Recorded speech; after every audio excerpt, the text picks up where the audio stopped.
Good evening प्यारे बच्चों, मैं आपका अपना राकेश यादव सर। आज हम लोग पढ़ने वाले हैं क्लास 10th का संस्कृत का पहला चैप्टर मंगलम के ऑब्जेक्टिव को। आइए हम लोग देखते हैं इस चैप्टर के ऑब्जेक्टिव क्वेश्चन को। चलिए देखते हैं चैप्टर क्या है। चैप्टर का नाम है मंगलम, ठीक है। अब देखिए इस चैप्टर के हम लोग ऑब्जेक्टिव क्वेश्चन आंसर को देखते हैं। पहला क्वेश्चन है, सत्य के मुख पर पर्दा हटाने की यातना किससे की गई। आप लोगों ने जब चैप्टर पढ़ा होगा तो पहला श्लोक है, हिरण्मय पात्रेण सत्य मुखम च, यानी हे सूर्य, सत्य का मुख सोने के आवरण से ढका हुआ है, मुझे सत्य धर्म की प्राप्ति करनी है, अतः इस आवरण को हटा दे। यानी सत्य धर्म की प्राप्ति के लिए किससे याचना किया गया है, सूर्य से, यानी आंसर हो जाएगा पूषण यानी सूर्य। कोई दिक्कत नहीं आता। अगला है, सत्यमेव जयते किस उपनिषद का मूल मंत्र है। यानी सत्यमेव जयते जो है किस उपनिषद का मूल मंत्र है, तो ये है आपका मुंडकोपनिषद से दिया गया, ठीक है। चलिए दो ऑब्जेक्टिव हो गया हमारा, आगे देखते हैं हम लोग। अगला है, मंगलम पाठ में कितने मंत्र हैं, तो मंगलम पाठ में पंच यानी 5 मंत्र हैं। कोई दिक्कत है। अगला है, सत्य का मुख किस पात्र से ढका हुआ है, हिरण्मयन पात्र यानी वही सोने के बर्तन से ढका हुआ है, ठीक है। चलिए आगे देखते हैं। अगला क्वेश्चन देखिए। अगला है, वेद हेमंत पुरुषंग महंत विद्यते यानी मंत्र किस उपनिषद से लिया गया है, तो ये मंत्र जो है श्वेत रोपनिषद से लिया गया है, ठीक है। अब देखिए मंगलम पाठ कहाँ से संकलित है, ये बहुत इंपॉर्टेंट क्वेश्चन है। तो मंगलम पाठ कहाँ से संकलित है, तो मंगलम पाठ जो है उपनिषद से संकलित है, ठीक है। कोई दिक्कत। चलिए आगे देखते हैं। आगे देखिए, अनोरन्यान महतो महियाना, ठीक है। मंत्र में उपनिषद से क्या है, संग्रहित है। तो उपनिषद किससे संग्रहित है, कठोपनिषद से लिया गया।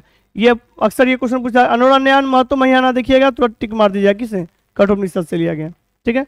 नदियां नाम और रूप छोड़कर किससे मिल जाती है, नदियां जो है अपने नाम और रूप छोड़कर किससे मिल जाती है, समुद्र में मिल जाती है, ठीक है। आंसर हो जाएगा ए। कोई दिक्कत है। चलिए आगे देखते हैं, स्क्रीनशॉट ले लीजिए आप लोग। अगला देखिए क्वेश्चन क्या है। क्वेश्चन है, महान से भी महान क्या है, तो महान से भी महान क्या है, आत्मा, ठीक है। किसकी जीत नहीं होती है, तो हम लोग जानते हैं कि जीत हमेशा किसकी होती है, सत्य की। तो किसकी जीत नहीं होती है, न सत्य यानी असत्य की, ठीक है। आगे देखिए। अगला क्वेश्चन है, यह संपूर्ण संसार किसके द्वारा अनुशासित है, किसके द्वारा अनुशासित है, परमात्मा के द्वारा। सत्य से किसका रास्ता प्रशस्त होता है, तो देवलोक का। सत्य के मार्ग पर चलने से क्या होता है, देवलोक का रास्ता क्या होता है, प्रशस्त होता है, ठीक है। चलिए आगे देखिए। अगला क्वेश्चन है, विद्वान अपना नाम छोड़कर किस में मिल जाते हैं, तो हम लोगों ने जब श्लोक पढ़ा था तो पढ़ा था कि विद्वान लोग जो हैं अपने नाम और रूप को छोड़कर किस में मिल जाते हैं, नाम और रूप छोड़कर परम परमात्मा में क्या करते हैं, परम परमात्मा से एकाकार होते हैं, ठीक है।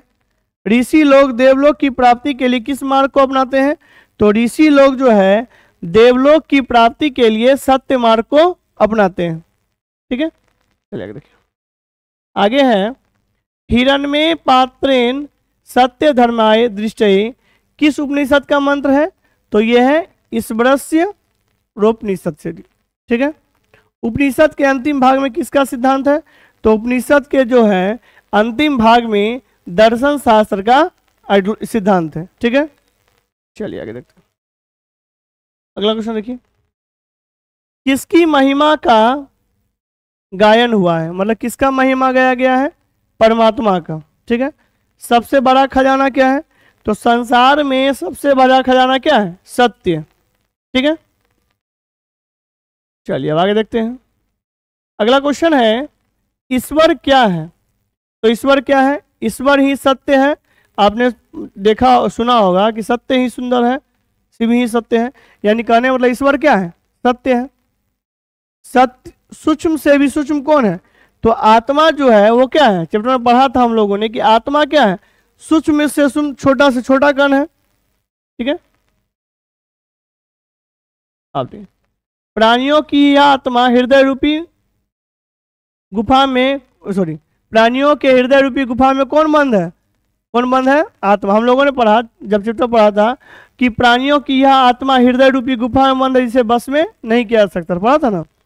नदियां कहाँ जाकर मिल जाती हैं?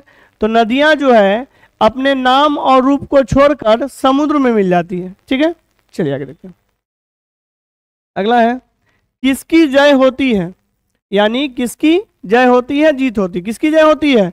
तो हमेशा सत्य की जय होती है। ठीक है, किसका मुख सोने के पात्र से ढका हुआ या बंद है? यानी सत्य का मुख जो है सोने के पात्र से यानी बर्तन से क्या है, ढका हुआ है यानी बंद है। कोई दिक्कत? चलिए देखते हैं। अगला क्वेश्चन है मंगलम पाठ में किस प्रकार के मंत्र हैं? मंगलम पाठ कैसा मंत्र है? पद्यात्मक मंत्र है। ठीक है, ब्राह्मण का मुख किससे ढका हुआ है?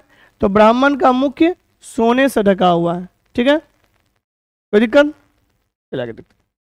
अगला है उपनिषद किसका सिद्धांत प्रकट करता है? तो उपनिषद जो है वो किसका सिद्धांत प्रकट करता है? दर्शन का सिद्धांत प्रकट करता है। कौन जय को प्राप्त नहीं करता है? यानी जय को प्राप्त कौन करता है? सत्य। तो कौन प्राप्त नहीं करता है? असत्य। ठीक है, चलिए आगे देखिए। अगला क्वेश्चन है कौन अपने नाम और रूप को छोड़कर समुद्र में मिल जाते हैं? तो हम लोगों ने जब चैप्टर पढ़ा था तो पढ़ा था कि नदियां जो है अपने नाम और रूप को छोड़कर समुद्र में मिल जाती है। अगला लिखिए साधक किसको पार करते हैं? साधक जो है वो किसको पार करते हैं? साधक मृत्यु को पार करते हैं। ठीक है, चलिए आगे। अगला देखिए सत्य धर्म के लिए किसको हटा दे? सत्य धर्म के लिए हिरण्य पात्रेन यानी सोने के बर्तन को ढका दे।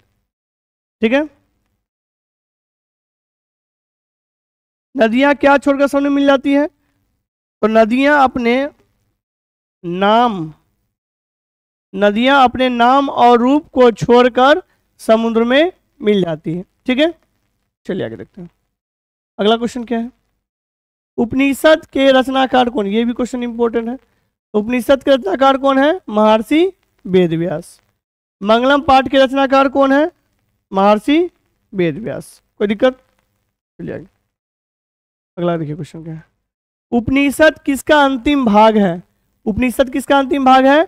वैदिक साहित्य का। उपनिषद जो है वैदिक साहित्य का क्या है? अंतिम भाग है। किसे बस में नहीं किया जा सकता है?